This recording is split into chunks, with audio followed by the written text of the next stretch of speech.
Ions! A science production. Okay? We're going to be talking about ions today. So, first thing, what is an ion? An atom that has lost or gained electron or electrons. Atoms are typically neutral. That's a good thing. That means that they're equal parts positive and equal parts negative. Positive charge coming from the protons in the nucleus, and negative charge coming from the electrons in the electron cloud. Now, it's good that atoms are neutral because most of the atoms you come into contact daily, meaning every matter you come into contact with, is neutral. And that way, it does not electrocute you. The movement of electrons from unbalanced to balanced or neutral is what causes electricity. So when you're thinking of that static electricity you get from a shirt fresh out of the dryer or shocking yourself on a dry winter's day on a doorknob, that's because there's an imbalance of electrons. That's not normal. The atom's outermost shell of electrons determines how, why, or even if the atom reacts with another. These are called their valence electrons. Why valence? Valence is an old English word meaning power or competence or how well something is doing. And when we're talking about an atom and how well it's doing, we're talking about the stability of its electron cloud. It's referring to the electrons found in the outermost layer of an atom's energy level. When atoms come into contact with each other, the first thing, or basically the handshake that happens between atoms, happens between their electron clouds, and not just their electron clouds, but typically just their valence energy level, the outermost shell. Atoms will gain or lose electrons in order to achieve a full shell. This makes them stable. Not stable in what we talked about earlier in the nucleus. We're talking about a stable electron configuration. We're talking about reactivity, not radioactivity. That's with an unstable nucleus. We're talking about stability in the electron cloud. For most atoms, this is what we call an octet. Oct meaning 8, or 8 valence electrons. There is an exception to this rule, and that is the first shell. The first shell is so small that the maximum amount of electrons that fit on that orbital is 2 valence electrons. So in the first energy level, a full valence shell is 2, where for most every other element other than hydrogen and helium, full means 8 valence electrons. So let's take a closer look at the representative elements, those are the A group elements, and their Bohr dot diagrams so we can look at each one of their electron configurations. If we take a closer look at these guys, you can see that the valence shell electrons, or the valence electrons, are highlighted in red, and the inside or internal kernel electrons are just black. Now, every single one of the elements on the periodic table is trying to look like a noble gas. Okay, you can see the noble king and maiden or lady down there. The noble gases are column 8A on the periodic table. Why do scientists call them noble gases? It's because nobility, okay, being rich and privileged, really do not need anything from the rest of society. They don't have anything that the noble gases would want.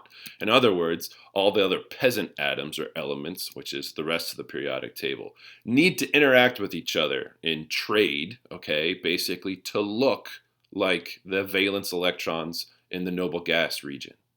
And we'll take a closer look at that now. Now, who gains and who loses electrons? Well, metals are good conductors of both heat and electricity. And what they will do is they will downgrade or get rid of electrons to go to a lower, already full set of electrons in the lower energy level. So if we look at the noble gas configurations of helium, neon, and argon, they're all full in their valence shell. Helium, 2 in the first, neon, 8, an octet in the second, and argon, 8 in the third, an octet. Lithium has got a full innermost level, the first energy level, and it only has 1 valence electron. So what lithium will do is it wants to look just like helium. So it will give away 1 electron, and as it does that, now it goes down to its lower energy level, is now its valence shell, and it looks just like helium. But by doing so, by losing that electron, it becomes positive, +1. We can look at another example. Here we have magnesium. Magnesium has a full first energy level, full second energy level, and only has 2 valence electrons. Being that it's a metal, it will get rid of those 2 valence electrons. By doing so, it looks just like neon from the outside now. So it got rid of those 2 valence electrons, its 2 energy levels are full, but now has a full valence shell just like neon does. And by doing so, it becomes +2 charged. So we have a +2 cation.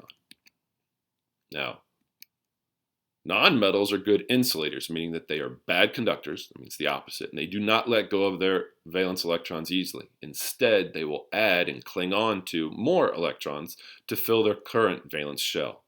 Let's take a look at oxygen. Oxygen has 6 valence electrons. You can see them highlighted in red. And what it will do is it will gain 2 more electrons just to fill that shell so it looks just like neon.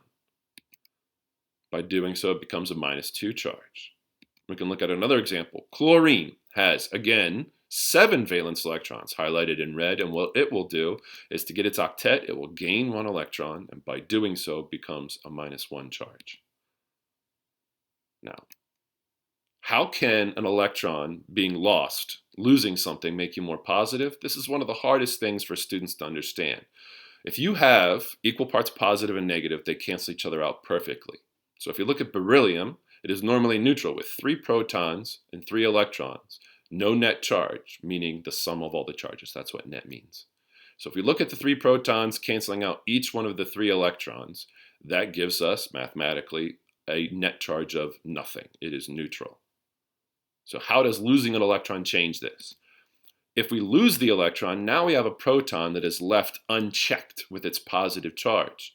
So formally, 3 protons minus 3 electrons equals 0, a net charge of 0. Now we have 3 protons minus 2 electrons, leaves us a +1 charge. That's how it becomes positive.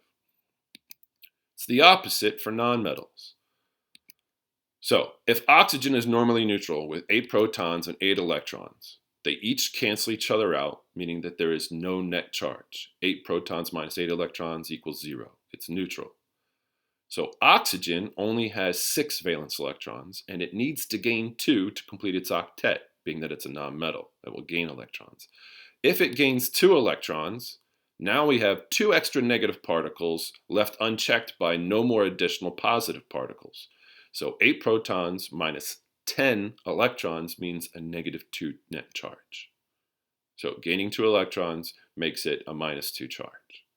So in summary, ions are atoms that have donated or gained electrons, lost or gained, in order to achieve a full stable valence shell.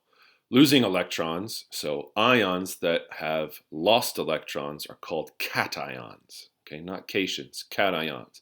They get rid of negative particles, which makes the atom more positive.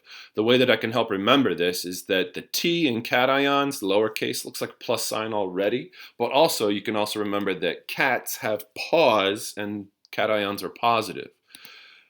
Gaining electrons are ions that have become more negative are anions. I like to remember that anions, the extra n sound goes with the n negative symbol. So they gain negative particles, the electrons, which makes them more negative overall. Thanks for watching.